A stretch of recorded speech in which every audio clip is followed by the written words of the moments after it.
Hi guys, James at Rampant Lion Reviews again for you today with another beer review. For this one, we are going to head down to Brazil once again, and we're going to have a look at yet another of the beers that I picked up in my recent order from Beer Dome down in the Netherlands. Now, they've got an awesome web shop there. They seem to have a regular supply of lots of really random beers, but as far as I can tell, they are so far the only web shop in Europe that has a supply of Brazilian beers. And, you know, overall, it's really nice to see some Latin American beers finally making their way across to Europe. The Brazilian beer scene has a really good reputation. There's some really interesting things going on there in terms of fruits and adjuncts and things that are added into the beers. And I've had some really good experiences with Brazilian craft beers so far. So if you haven't tried any, I really would recommend that you do. And you know, Beer Dome in the Netherlands is the place to kind of start off your Brazilian craft beer journey. So yeah, definitely check them out and, you know, do a little bit of research on the Brazilian craft beer scene. There's some really good stuff, and I hope that in the future we can see some Argentine, Chilean, Colombian, Peruvian, Ecuadorian, whatever. I'd love to see some more Latin American beers making their way over here. But yeah, for this one, as I say, we are going to stick to Brazil, and we're going to go to Curitiba in the south of the country, and we're going to introduce another brewery who haven't featured on the channel yet. So for this one then, we are having a look at my first beer from Project Brewing. This beer is called You Must Be High.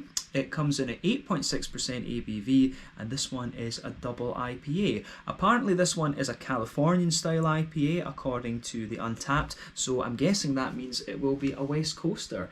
So yeah, really looking forward to this one. I'm glad to see that West Coasters are starting to make a little bit of a comeback, because you know it's all been haze craze recently, the New England hazies, but we're starting to see more West Coast IPAs, some black IPAs, and even a few like rye and red things coming out as well, some rye and red IPAs. So yeah, really curious to see how this one turns out. Nice to introduce Project Brewing for you here on the channel, and hopefully this one turns out to be a really nice beer, and I hope that you guys watching enjoy my take on this one as well, and definitely nice to introduce another Brazilian beer for you here on the channel as well.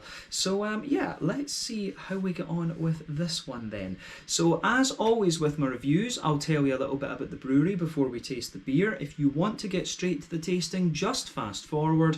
All the usual links are in the video description below. That's the brewery website, the link to my other reviews that hopefully I can do in the future from Project Brewing. This is the very first time I'm tasting one of their beers, as I mentioned, but there's all the usual social media down there. If you want to see more reviews, do please consider subscribing to the channel. The whole channel, of course, has a geography-based tagging system, so you can go into the homepage and search for beer based on country, city, state, county, province, prefecture, whatever it is you happen to be interested in. Do check out the playlists of beers from different countries. There is one there for all the Brazilian beers that I've reviewed for you, and that's being added to fairly regularly at the moment, because I do still have a couple of beers left from my last Beer Dome order, and I probably will order a few more from them in the future, because there are different breweries appearing in there from Brazil, which is always great. But as always, please do make sure you get in touch and let me know some of the other beers and breweries that you guys would like to see me review, especially if you're watching from Brazil, because I still need to learn more about the beer scene down there. But the support that you show the channel is hugely appreciated.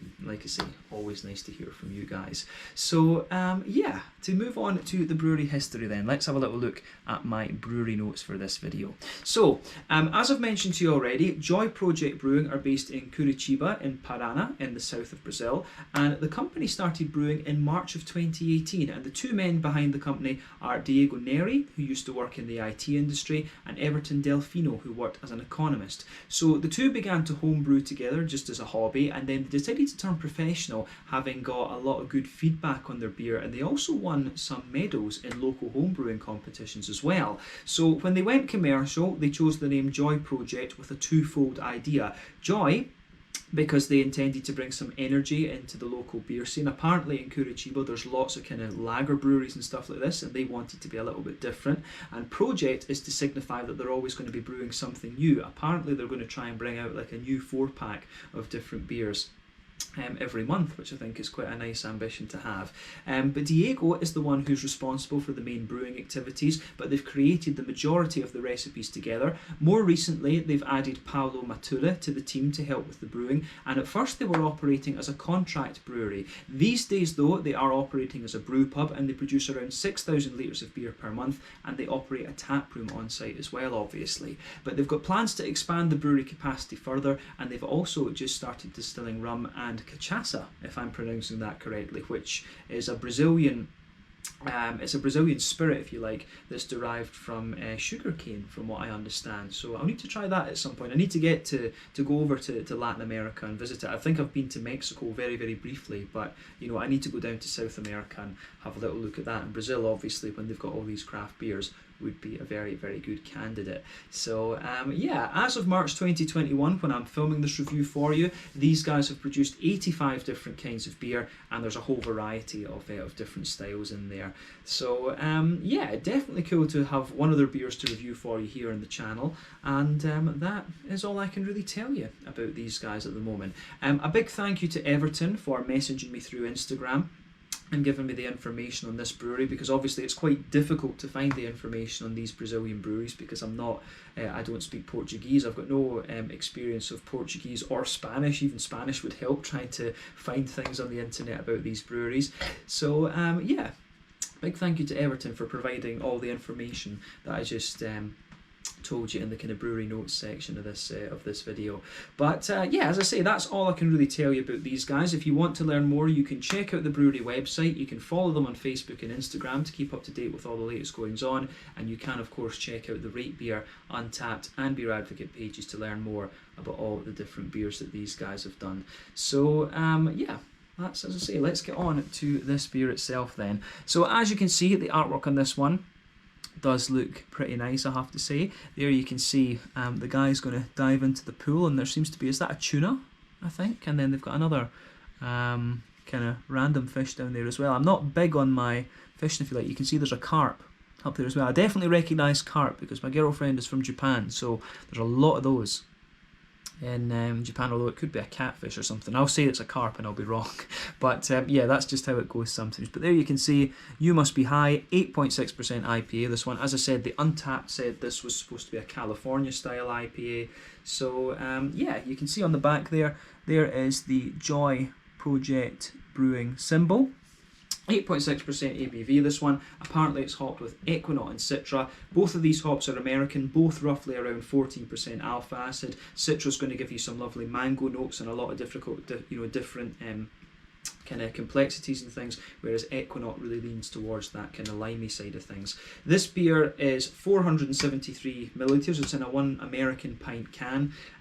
So yeah, this I think should be quite nice. I can't remember what I've paid for this. I think it must have been in the region of 7 or 8 euros. Now, Brazilian beer is a little bit expensive because the South American or is it the Inter-American Council they call it, the South American equivalent of the European Union, does not have a trade deal with the European Union. So Brazilian beers are a little bit more expensive because we still have to pay tariffs on them.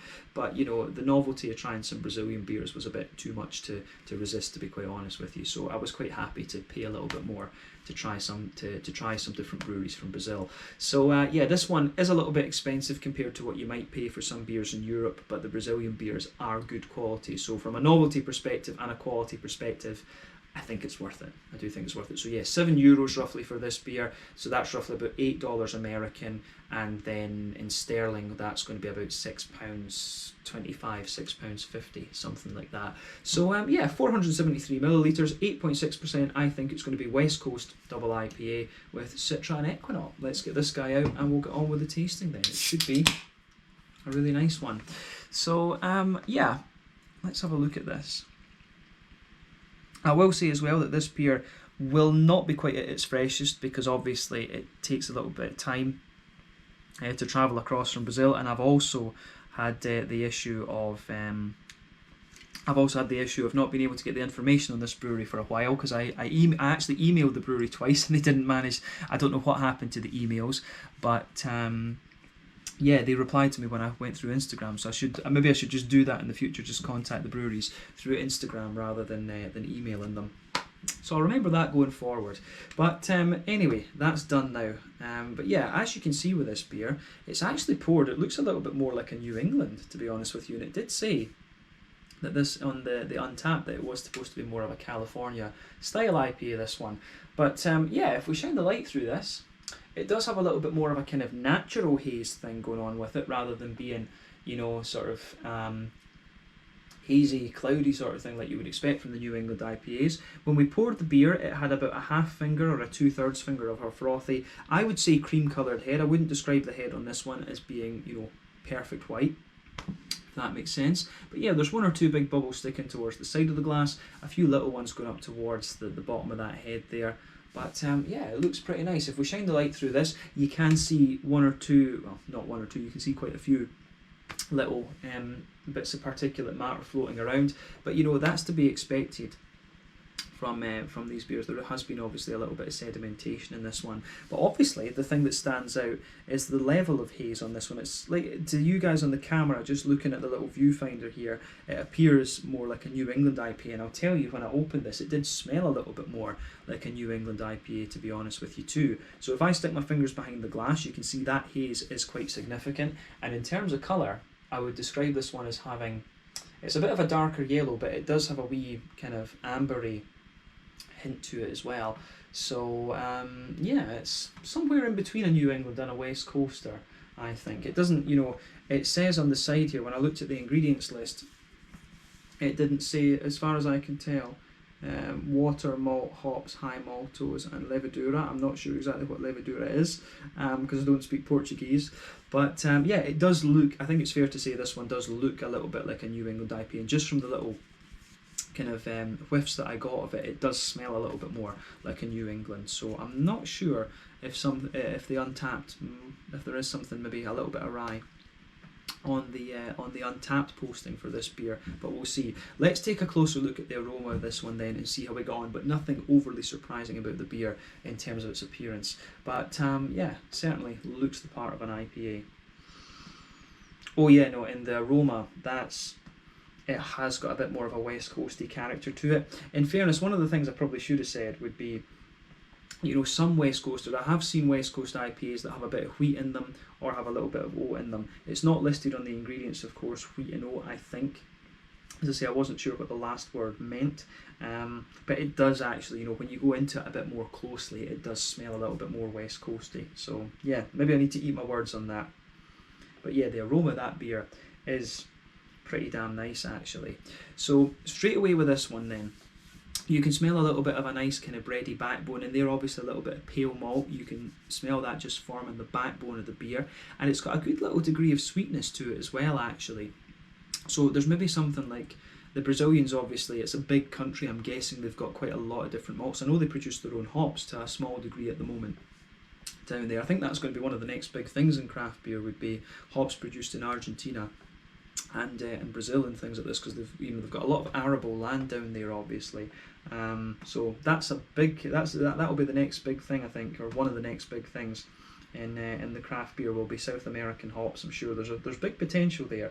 But straight away with this beer, the malty side of things is quite interesting, and I have to say I don't know too much about you know, Brazilian malts and stuff like this, but I'm assuming with the amount of arable land that they have in South America that they will be producing a lot of their own stuff. But yeah, it's got a lovely soft kind of pale malty sort of bready base to it. The beer does actually smell as if it's got something like a kind of Cara Munich type malt in there. You get a little bit of a sweet, you do get a wee bit of a sweet caramelly note out of the beer. There's a little bit of a kind of McVitie's digestive biscuity sort of thing, or cookies. I'm not sure whether the Brazilians would learn more American English, I would assume so. So it's got a little bit of that kind of cookie sort of element to it, this beer, but to me it's like a McVitie's digestive biscuit.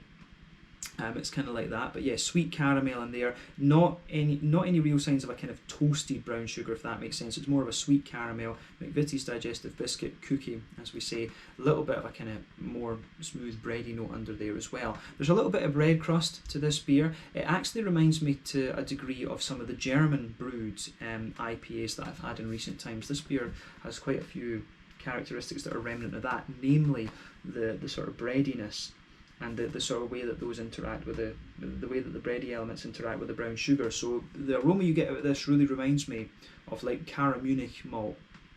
Reminds me quite a bit of that.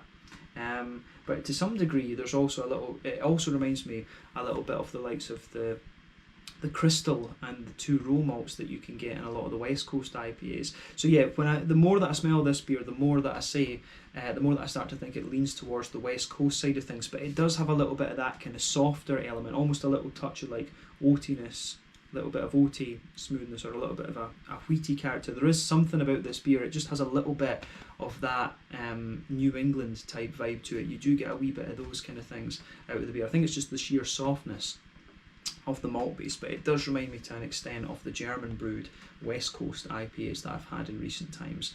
But yeah, that's definitely an interesting observation with this beer, I would say that. But I think there's not much else to say about the malty side of the beer, so let's focus on the hops then.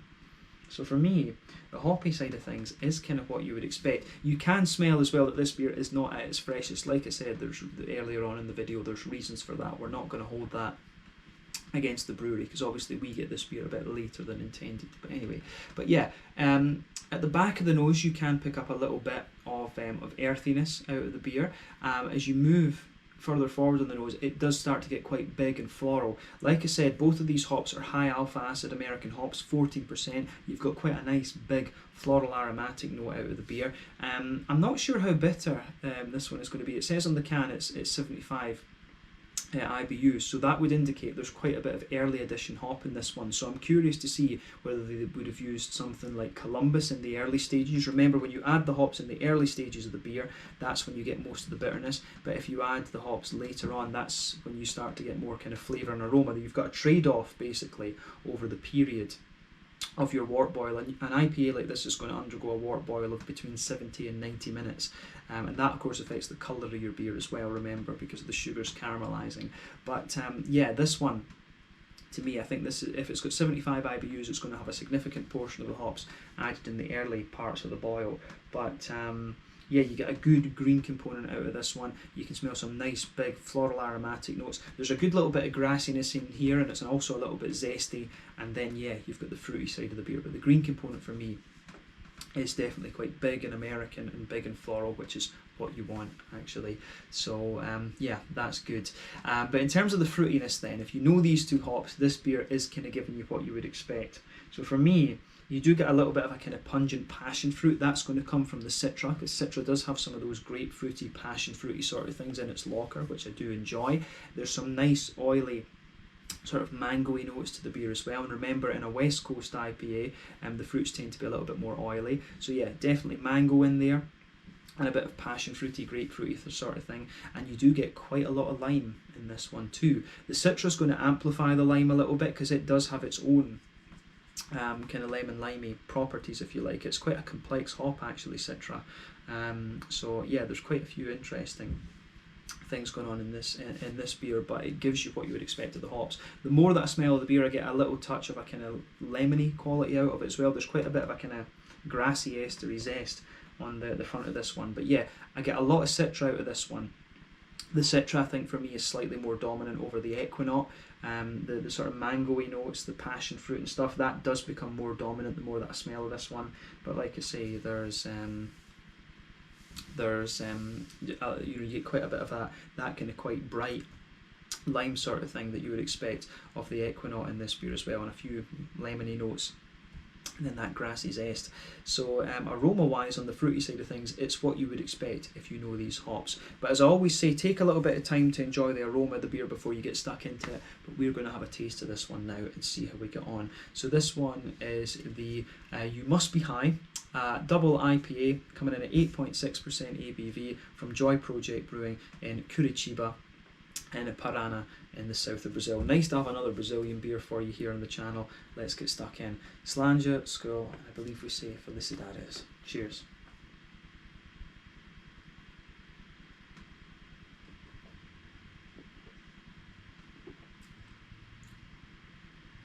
Nice. That's actually still in quite good condition, I have to say. So yeah, obviously not at its freshest, and you can taste that to a degree, but it's still in in good condition. I think we're drinking this beer at about 4 months old, something like that.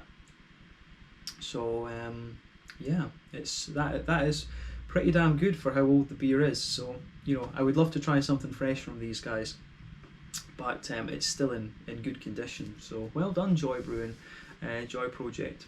I think if I do get down to Brazil, I need to have a go at some of their beers. That would be awesome.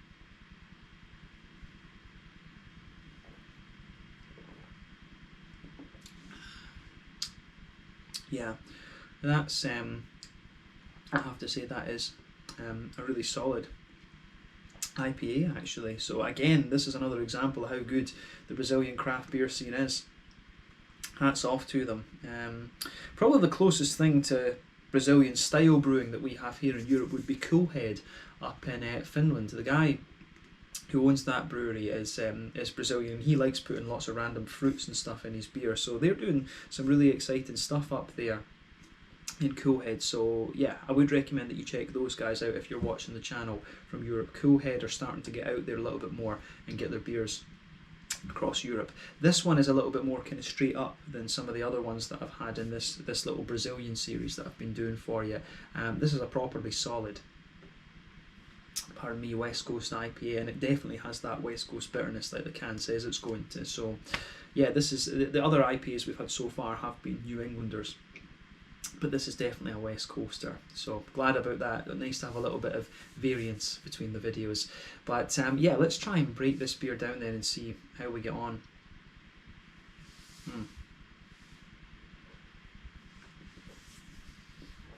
So yeah, what I was said earlier about this beer reminded me of some of the German brewed West Coast IPAs that I've had. Does kind of ring true in the flavour as well. It's quite a bready leaning West Coaster in my opinion, but I like it. I do like this one, and I'd be curious to try a few different styles from this brewery as well. But yeah, let's break that flavour down. So straight away then, across the middle of your palate, you can feel a nice kind of smooth bready backbone to the beer. It's definitely white bread. That's the basis of this beer. The further you go into the aftertaste, it does become a little bit more kind of, it does develop a very slight kind of wholemeal sort of grainy kind of thing, but this beer is all about the kind of soft white bready characteristics. If you go either side of that middle third of your palate, on the border region between front third and middle third of your palate, you can feel the breadiness just thickens up, and it gives you a sort of more kind of grainy bitterness there between the regions of your palate, and the same thing happens between the middle third and the back third of your palate. You've definitely got that there as well. The beer, I mean, in the very middle of your tongue, you can feel there is a little bit of a sweet kind of, there's a very light caramelly note to the beer, very, very light, but those I think are the alcohol flavours. I mean, it does remind me a little bit of like a Cara Munich malt, this one, but overall it's actually quite a straight shooting malt base. A little bit of brown sugar, a little bit of sweet caramel in the middle of the palate, and as you go further out towards the edge of the tongue, it does become a little bit more sort of biscuity and grainy, if you like. But yeah, the malt base doesn't have too much complexity to it, but I think that kind of suits the beer, and as I say, it does remind me of some of these German IPAs. It feels a little bit like Cara Munich, but those brown sugary elements, I suspect, will be they will be partially due to the alcohol flavours in the beer. But I wouldn't be surprised if this is only like a 1, 2 or maybe 3 malt base that they've got in here. Maybe pale malt, a bit of Cara Munich or a bit of Crystal or something like that. I'd be curious to know exactly what malts they're using in this one, because obviously being Brazil, they've got access to different stuff down there.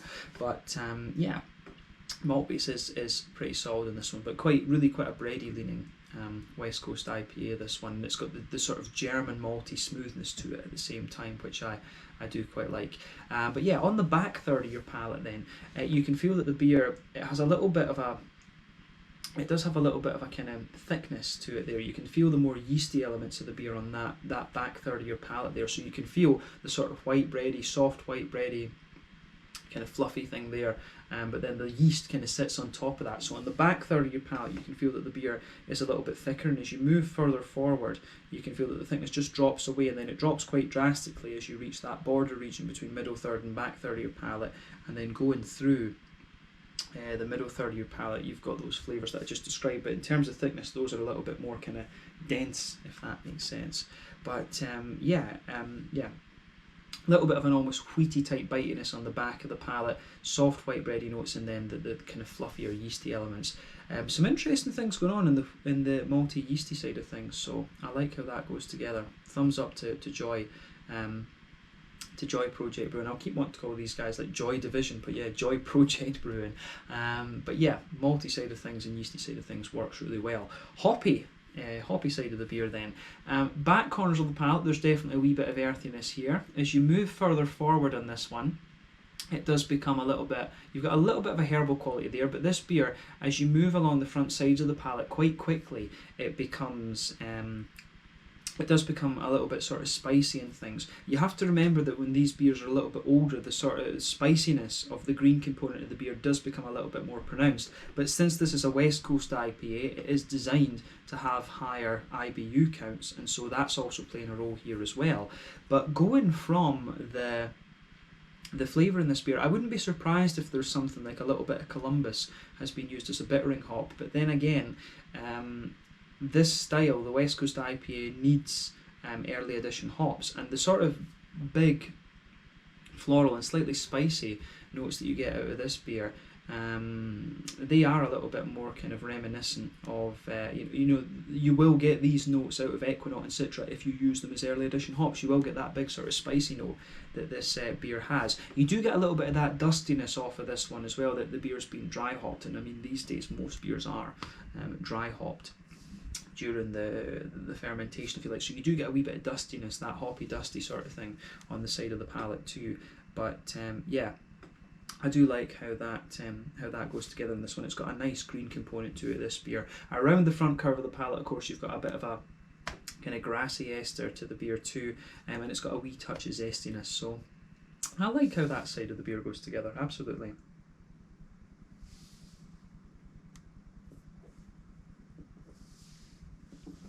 But yeah, let's focus on that fruity side of things then. So yeah, pardon me, as I always say, on that front third of your palate, that's where you get that nice oily bubble where those juicy fruity esters just roll their way out of the beer.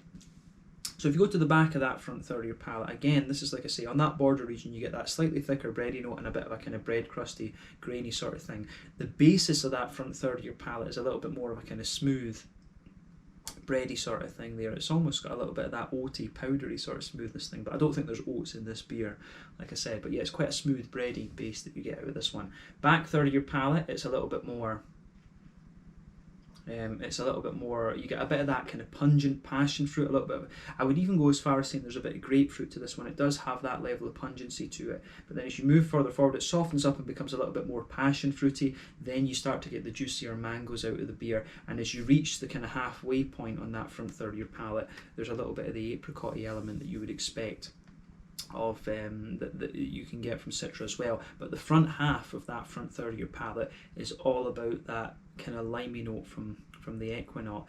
You do get one or two little gooseberry undertones to the beer also, and that's going to come from Citra. And as you reach the kind of front tip of your tongue, you've got a good little bit of zestiness from the grassy components in this beer as well. So quite a lot of interesting stuff going on in this beer actually. This beer really highlights the Equinox and the Citra quite well. This is a combination that we do know very well, of course, and we know it works well. So yeah, for a West Coast IPA, I think it's really nice. It's got a good balance between the kind of the kind of tropical fruits, if you like, the pungent tropical fruits, the lighter tropical fruits, and then the more kind of zesty citrusy fruits. So I do like how that side of things works out in this beer. So yeah, it's really nice how all of that pieces together. So yeah, thumbs up to them in terms of the flavour profile of this beer. It really works for me. But yeah, I think that's as much as we need to say there. Mouthfeel wise then, to round off the review, I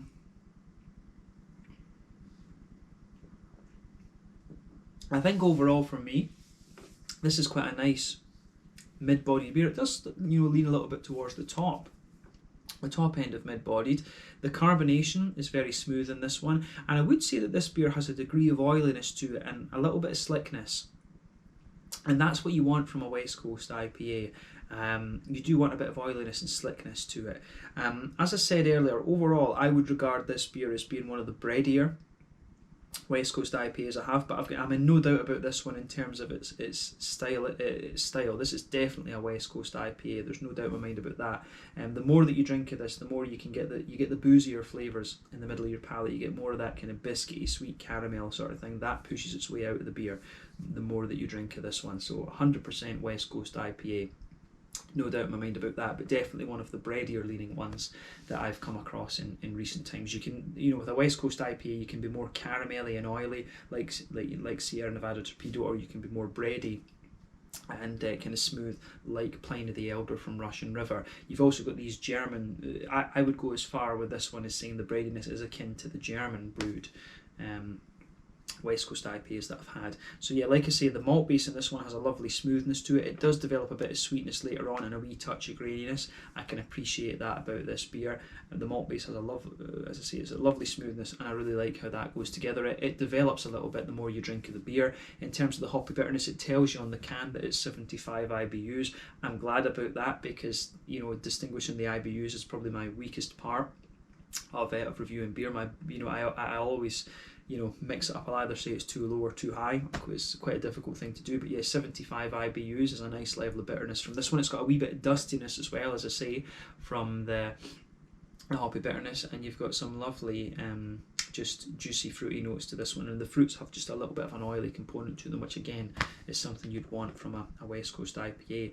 But yeah, a really well executed beer. I am drinking this one a little bit older, but I would say it's held up quite well, and hopefully at some stage I can try some of their beers a little bit fresher. That would be awesome. I've really enjoyed this one. So yeah, let's leave it there. This one was the You Must Be High, an 8.6%, 75 IBU West Coast IPA from Project Brewing in Curitiba in Paraná in the south of Brazil. Been awesome to review this one for you here on the channel. Nice to review a West Coast IPA from Brazil rather than New England's. Nothing against New England's, but it's always good to have something a bit different. And yeah, hopefully we can review more from these guys at some point soon. But yeah, thank you again for watching my reviews. Until the next time, please like, subscribe, share, all the usual YouTube stuff. Let me know your own thoughts on this beer in the comment section below. Let me know some of your favourite beers from Project Brewing as well. Give me some other Brazilian brewery recommendations that I can watch out for. We're getting towards the end of the lighter Brazilian reviews that I'm doing for you. I think I've got one IPA and a sour left, and then we're on to the Imperial Stouts and stuff like this, which obviously I would leave for last. But yeah, it's been really nice to review a few different Brazilian things for you. But thank you again for watching. Check out my social media. Let me know your own thoughts in the comment section below, and I'll catch you guys again very soon. Slàinte, skål, cheers, and felicidades. See you on the next review.